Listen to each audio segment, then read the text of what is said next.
क्या आपको पता है कि कोबरिकाया यानी नारियल को साक्षात शिव का सिर क्यों माना जाता है?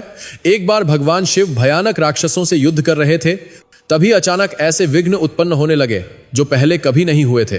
तब ब्रह्मदेव ने शिव से कहा कि इन विघ्नों को दूर करने के लिए सबसे पहले विनायक की पूजा करनी होगी।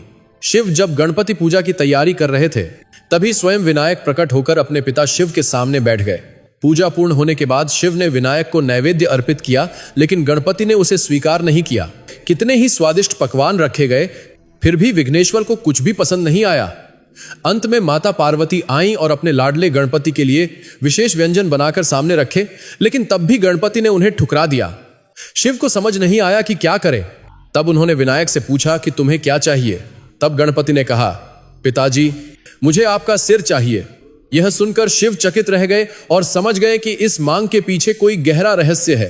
शिव तुरंत ध्यान में बैठ गए और अपने दोनों हाथ आगे बढ़ाए। तभी उनके हाथों में सफेद रंग का गोल और चमकदार एक पदार्थ प्रकट हुआ, जिस पर 3 रेखाएं स्वयं बन गई।